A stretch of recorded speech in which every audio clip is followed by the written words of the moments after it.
Welcome back to Law&Crime Report. I'm your host, Bob Bianchi. Happy last day of November, Monday. Thank you for watching the Law&Crime Network, where we're covering cases gavel to gavel.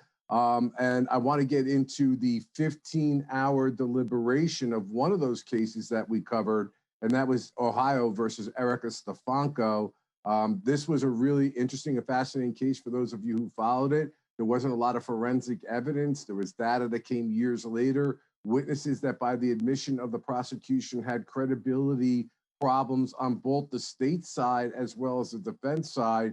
So it was a real nail biter there, but ultimately they deadlocked, came back to the judge and said, we cannot come to a decision. And the judge did the famous Allen, A-L-L-E, and charge that we know about to the jury room. Don't do violence to your judgment, but please try to come to a consensus, and a verdict was reached. Let's take a listen. At this time, regarding count 15, the jury has found the defendant, Erica Stefanko, guilty of the offense of aggravated murder, signed by all 12, dated the 25th day of November 2020. Count 16, the jury has found the defendant, Erica Stefanko, not guilty of the offense of aggravated murder, signed by all 12, dated the 25th day of November 2020. Count 17, the jurors have found the defendant, Erica Stefanko, guilty of the offense of murder, signed by all 12, dated the 25th day of November 2020.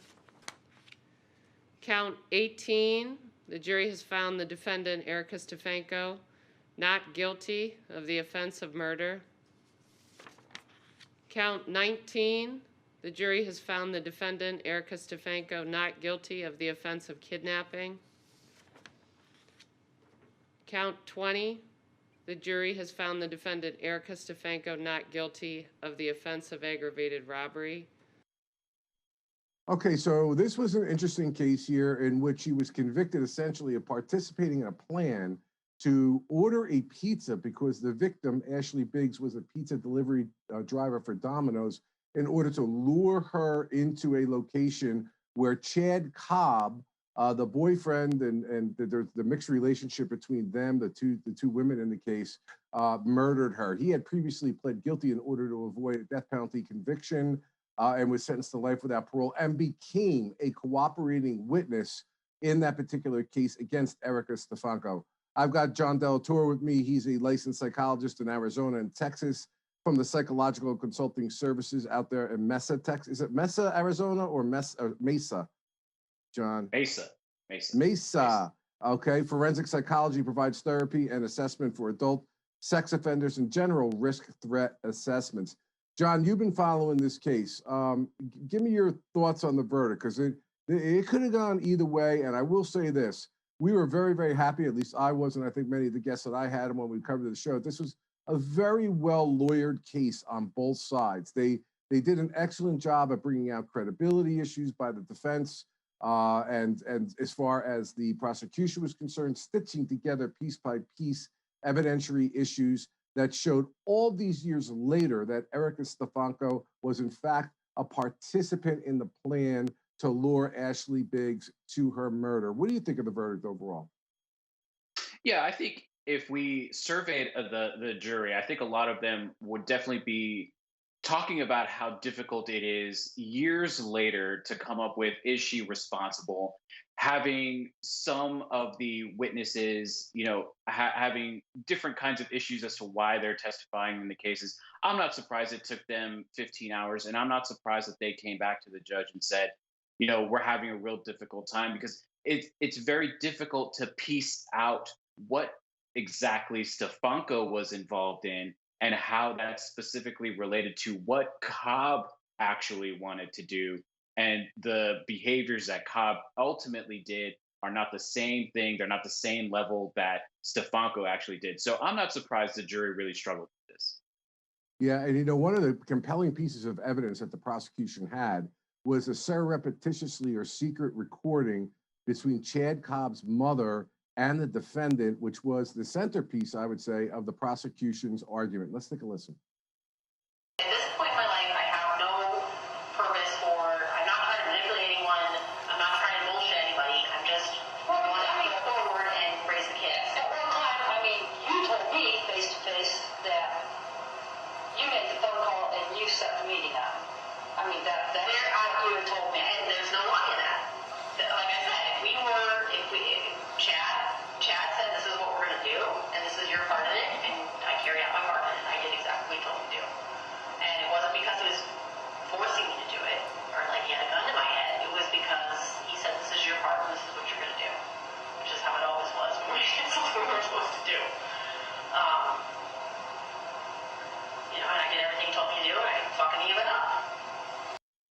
All right, great. Now, also joining us is Bernarda Villalona. She is a senior trial counsel at the Joey Jackson Law firm out there in New York, a former Philly and Brooklyn and Kings County District Attorney's Office, where she's had over 100 trials, including numerous homicide cases.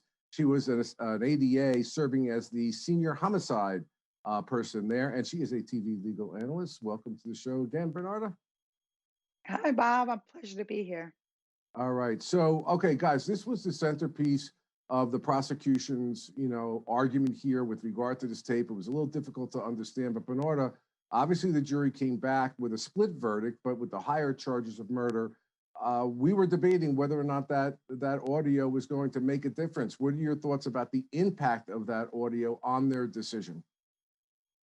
Well, I definitely think that the audio made a difference for this jury to come back with a guilty verdict. I don't think that they placed much weight on the testimony of her former ex-husband. And the reason why is because if you just listen to the testimony of this cooperator, then with his testimony alone, it was enough to actually find this woman guilty. But the jury had trouble in reaching a decision because at one point during the jury deliberations, they sent out a note to the judge saying that they are hung, essentially, that they can't reach a verdict. But then hours later, they came back and were able to reach a compromise verdict, in my opinion.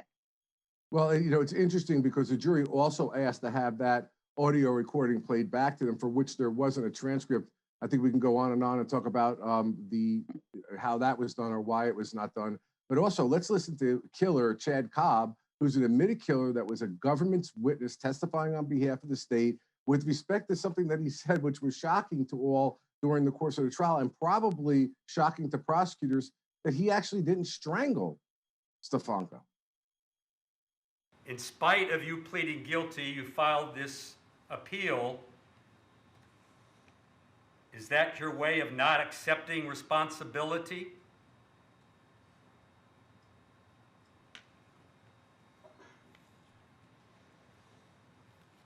I'm sorry, I don't exactly understand that question.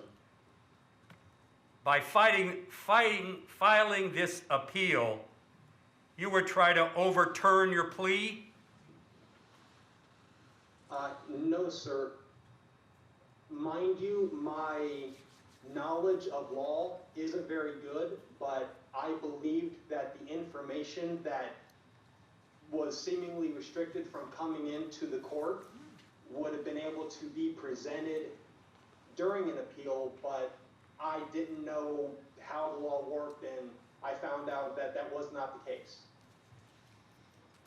Once you pled guilty, for all intents and purposes, you knew your case was over, correct? No, sir.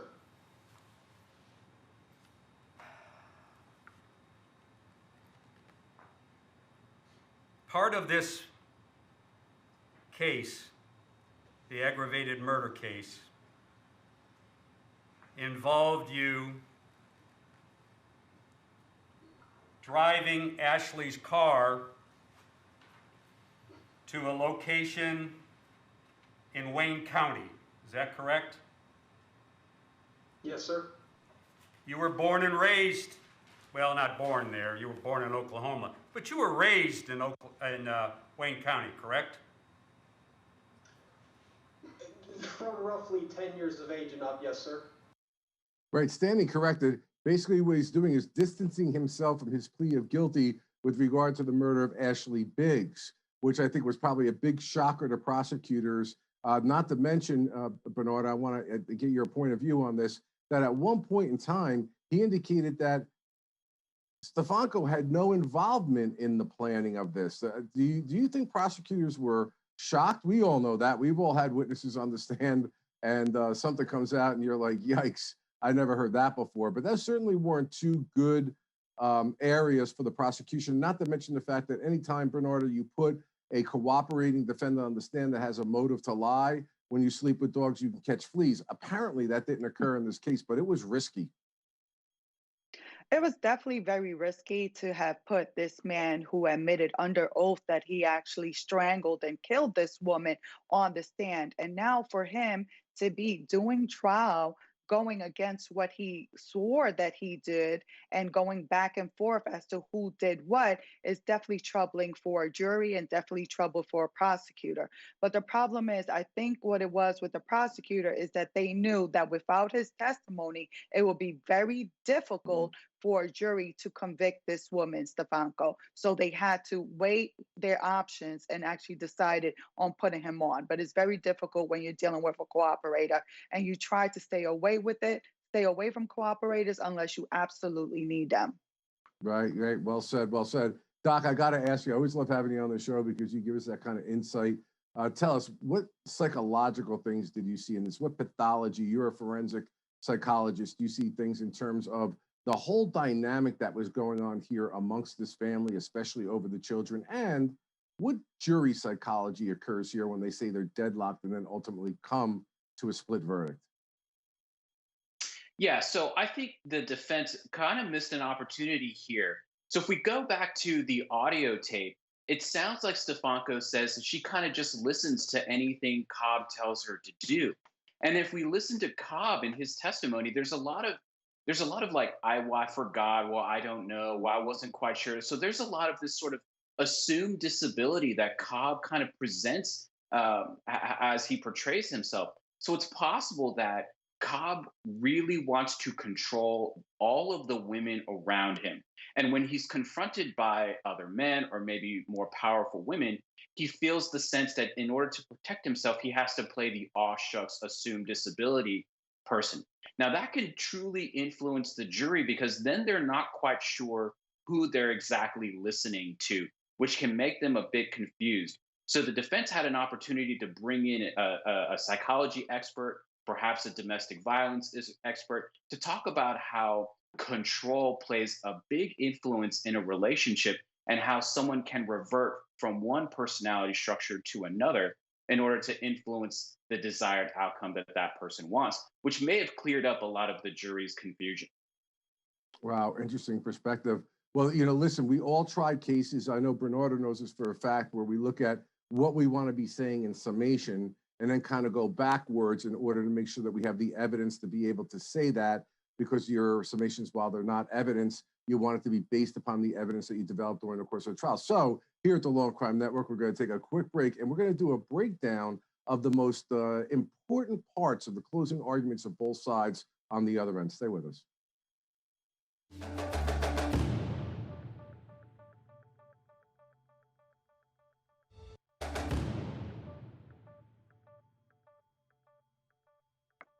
All right, welcome back to Law&Crime Report. We're doing the Erica Stefanko case right now. And I love the network when we're able to do this, where they're able to break down and crystallize the most important aspects of the case based upon a lot of legal knowledge and a lot of the producers that understand what probably made a difference in the case.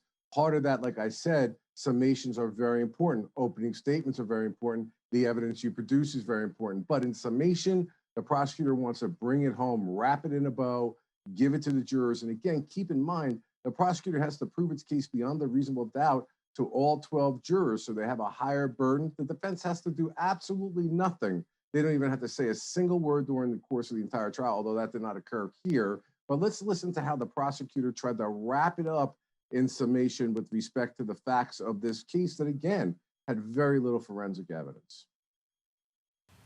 And again, we are not saying Chad Cobb is not guilty. He absolutely is guilty.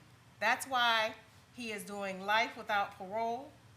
He is paying for his part. We want you to hold Erica Stefanko accountable for the part she played in the murder of Ashley Biggs.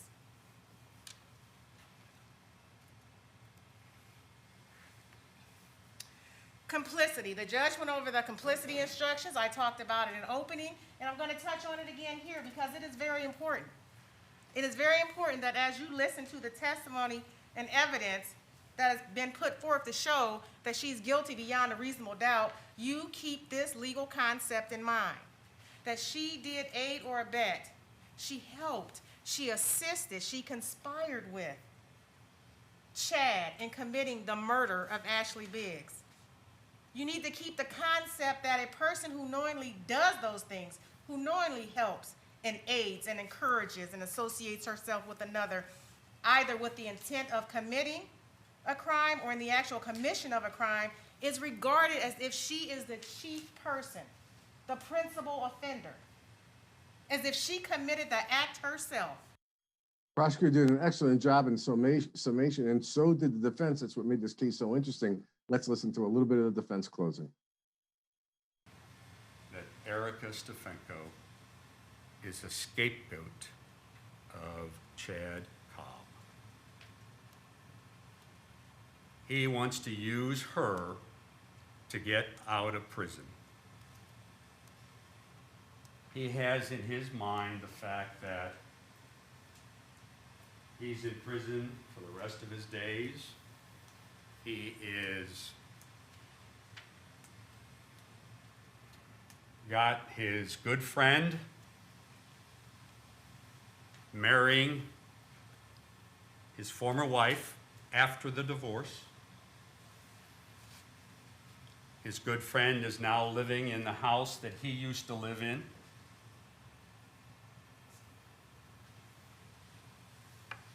And if Erica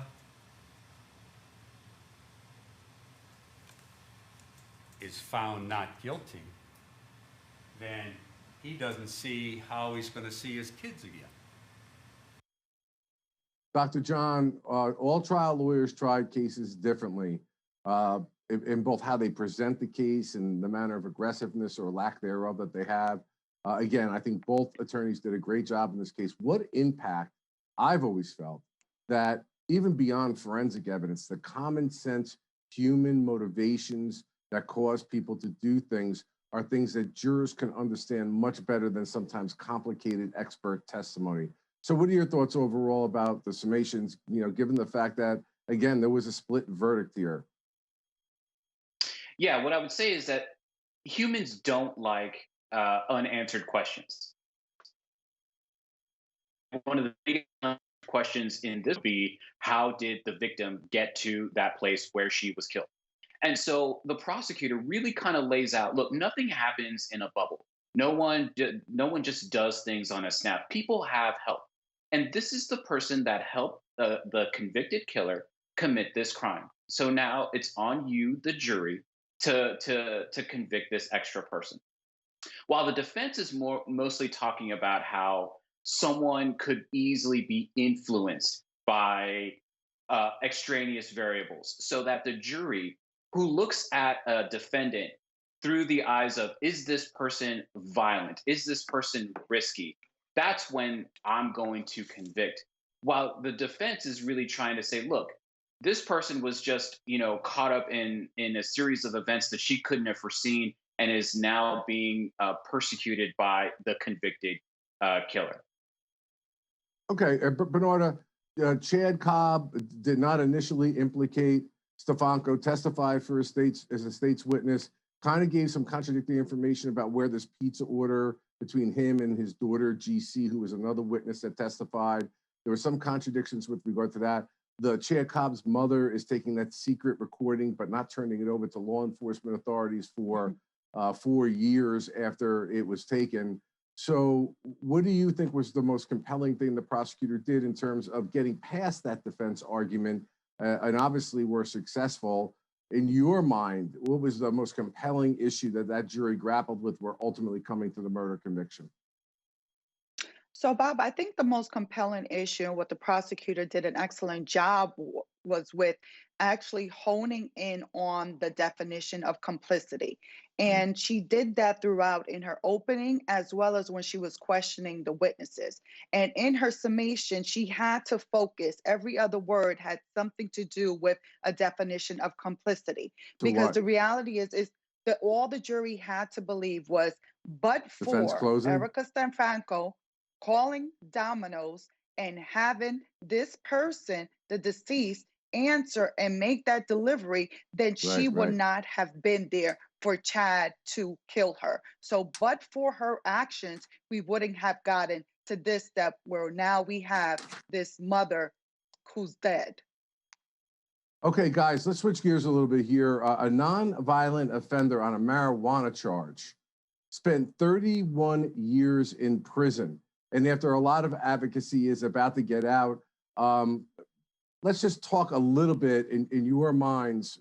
Bernard, I'll start with you. You know, this go back to that tough on crime and the crime legislation and the bill laws. And I was a young assistant prosecutor when a lot of this stuff was coming out. And I used to use the expression that we are just packing people like cordwood in prison because they were tripping upon these draconian statutes. And we have other cases that we can compare this to. Your thoughts about, look, we get punishment, we get deterrence. It was a significant amount of marijuana, no doubt about it. But I think sometimes as prosecutors, and I used to say this to my staff, we don't need to hit a fly with a sledgehammer. You can give a reasonable sentence that makes the point. Being in jail for 31 years on a marijuana charge, Bernarda. This is so outrageous, and it's so sad because there are so many more people just like this man, Mr. Delisi, who's been in jail for nonviolent offenses for so many years. This makes no sense. It's not a deterrent.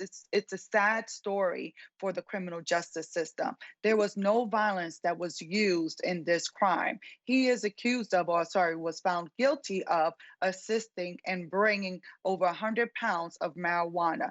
There's no need for this man to have been sentenced to over 30 years. You get the point. Yes, what he did was illegal, but does it justify that sentence? Especially when we're looking now in the last couple of years where marijuana is actually being legalized in many states.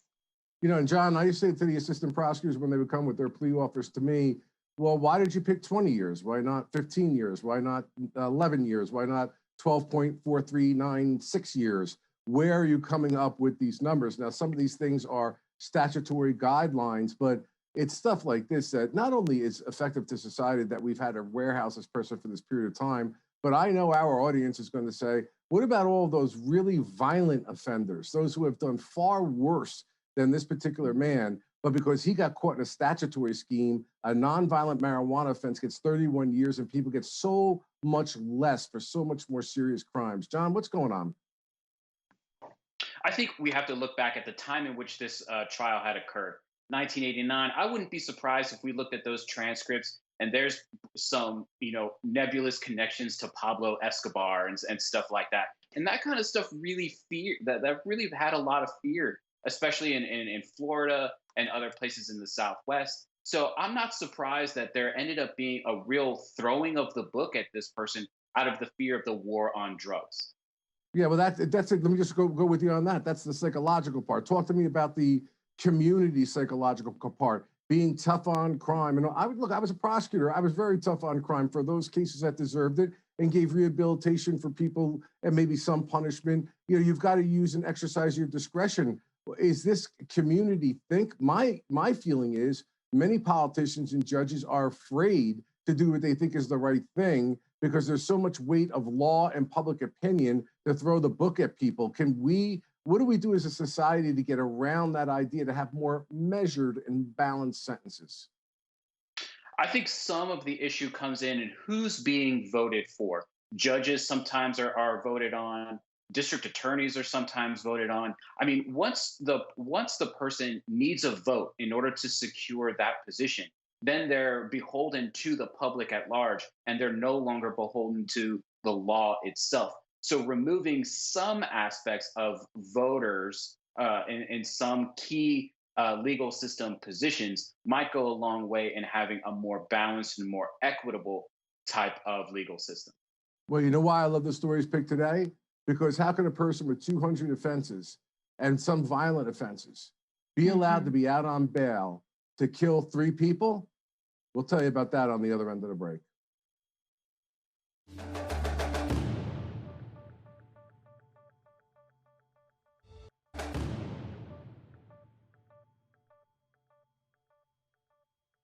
Welcome back to Law&Crime Report. This is one that really gets to me, okay? 3 friends are going on a fishing trip. Damian Tillman, 23. Kevin Springfield, 30 years old. Brendan Rowlands, 27 years old, minding their own business. When Brandon calls his daddy and says, "Help, daddy," father doesn't know what's going on, gets into a car, winds up going to the road that these people were on, and all 3 were shot and killed. 3 days later, a defendant, Tony Wiggins, was arrested for the crime. But guess what about Tony Wiggins? Tony Wiggins had 200 felony arrests, 11 convictions, 2 state prison sentences. And on March 15th, 2020, there was a bail hearing on an unrelated aggravated battery charge where he was facing 15 years in Florida State Prison. And in a 1 minute and 50-second hearing, the judge released the individual because it indicated, based on the records provided by pretrial services, that this individual had no prior record and was not recommended for detention. Let's take a listen to the Florida sheriff talking about and describing Tony Wiggins. This is the trigger man. This is the guy who directly did the damage. His name's Tony Wiggins. He's known as TJ. He's 26 years of age. This is Mary Whitmore. She's 27 years of age, and she is the girlfriend of Tony Wiggins. And this is Robert Wiggins. He's 21 years of age, and he's the brother, obviously, to TJ. But let me stop for a minute and give you a little history on TJ. TJ is someone who his criminal history should shock your conscience. It does mine. TJ started to be arrested when he was 12 years old. He is currently only 26 years old. TJ has 230 felony criminal charges in his arrest history. I didn't stutter. He had 230 charges in his arrest history, 15 convictions, and 2 times to state prison at only 26. There's a picture of Tony Wiggins. Here's the real Tony Wiggins. He's a thug. He's a criminal. He's pure evil in the flesh. He's wild and he's out of control. Mary has 0 criminal history. 0. Robert has 1 misdemeanor arrest. Virtually no arrest. Tony, 230 felony charges. They all are from the Lake Wells and Frostproof area, as was our victim. All right, Bernarda, this is just extraordinary, both as former prosecutors that we were. This is the kind of guy that you live, so you wait for. Most of the people that come through the system are broken, mentally ill, and addicted, and we can do stuff to actually provide services to them so they can become law-abiding citizens. But this is the guy that gets the red mark on the file. Everyone in the prosecutor's office knows this is a career criminal. It's a violent individual. And what shocks me about this is that pretrial service is calling it an error. It's an error. No one will be disciplined. No one will be investigated. And there will be no policy or procedural changes to ensure it doesn't happen again. This is what? No investigation? Not to find out if anything nefarious was done, first off. Secondarily, where the system broke down so that something like this can't happen again. This shows me right there, Bernarda, as to exactly the reason why this happened. It was their job to alert the court as to whether this person represented a danger to the community, and it was recommended for release, and it was indicated that he had no prior record. So the judge made a horrible decision, but understandably based on bad data. Bernarda, I mean, does this not disgust you?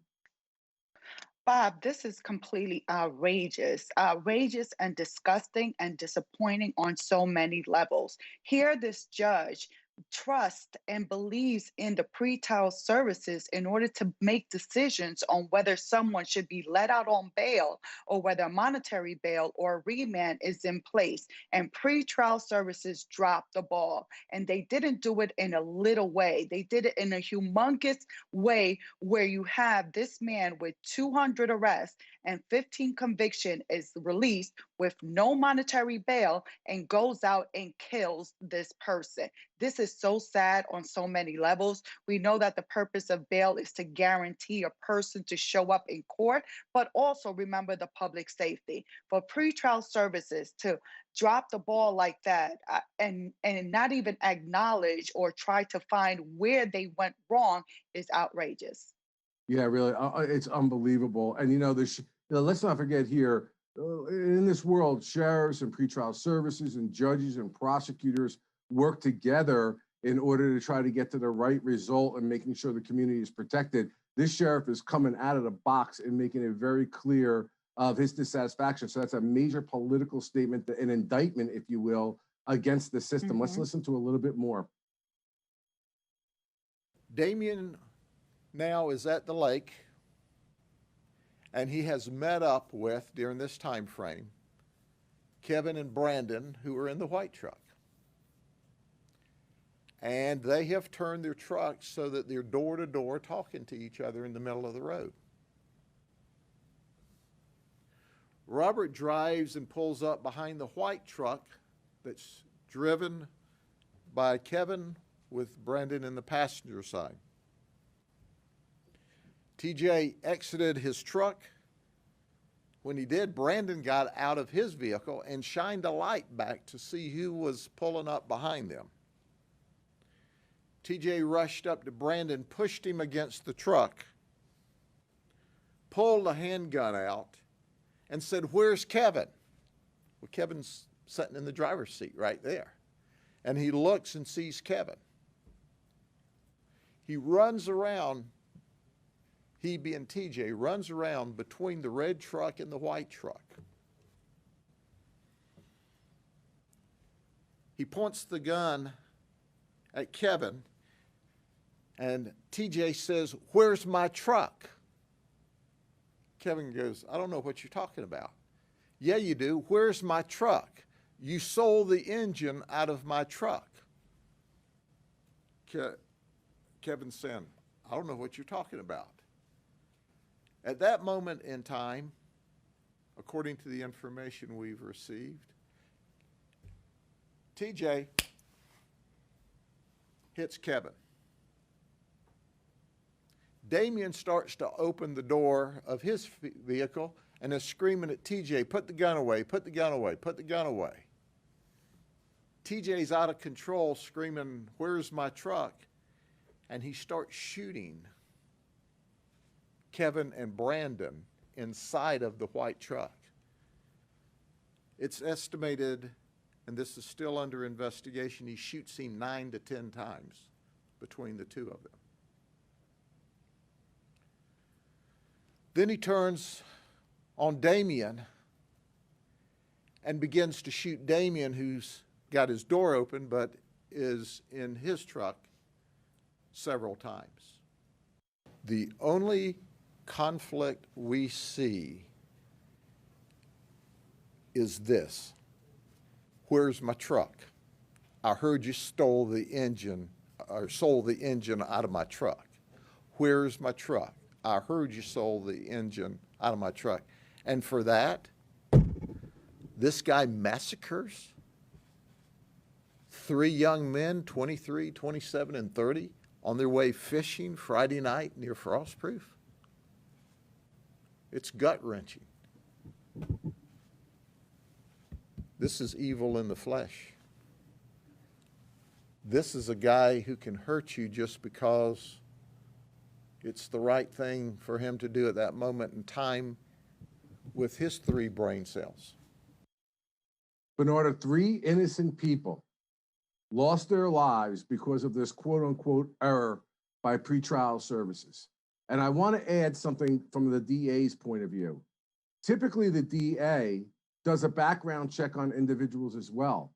But from what we're learning in this story, because this arrest occurred over the weekend, the court administrator services doesn't have the ability, I guess staff-wise, to give the district attorney information about the bail hearings until minutes before. So they don't have the opportunity to be able to do the check and balance that's necessary. How about looking into that as a possible way of going forward? You know what? And my second point, and I'll let you go from there. If the pretrial services refuses to do an investigation on something that led to the triple murder, it should question the authority of that person, should be fired, and the district attorney's office should initiate its own investigation. Who knows? Maybe this person falsified the application because they knew him, were bribed by him, or a part of an organization with him. You just don't know. Thoughts? Yeah, Bob, because you got to think that this is also a small community. So, with a small community, a lot of people know each other. But it's wrong in so many levels because normally, as you know, Bob, from doing arraignments before, is that, and also prosecuting homicide cases, is that with a homicide like this, you have the assistant district attorney, the prosecutor that's prosecuting that homicide, that will handle it from the arrest all the way to the end. So the prosecutor should have known also that this person was arrested and should have been present for the arraignment of this person. In addition to that, for the pretrial services person who did this investigation, that led to a mistake where this person had 0 prior contacts, that person, just looking at the charges, when you're looking at, oh, wow, 3 people were killed, they should have looked even further into the case, into this person, before filling out that paperwork and saying that he has no prior. Just humanity, human emotion would have led you to look more into it, as opposed to, say, for example, it was an issue with the computer. Well, let me look more into it, make sure, because this person did kill 3 people. Yeah, Dr. John, tell me, what is the psychopathy of a person like this? You do threat and risk assessments all the time. What are you seeing here? And is there any ability to treat an individual like this? Yeah, the information that the sheriff describes and how he describes this guy is definitely someone who would have the diagnosis of antisocial personality disorder. And this is someone who doesn't believe that societal norms and laws apply to that person. And a subset of ASPD is psychopathy. Now, these kinds of individuals, as described by the sheriff, really will just hit you just because they, in their mind, that's what they think that they should do at that moment. I am curious about his statement about that one of the victims had sold the engine from the truck, and then the victim not quite sure what he was referring to.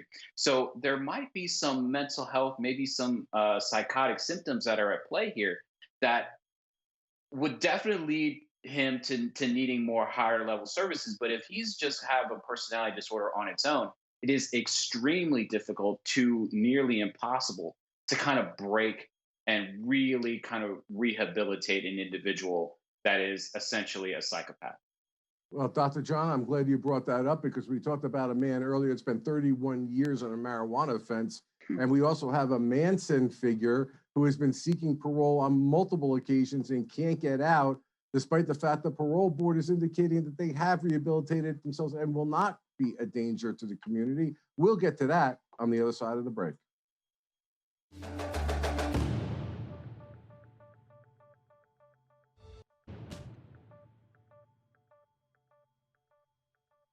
Welcome back to Law and Crime Report. Let's go to the Mansoners all the way back to 1969.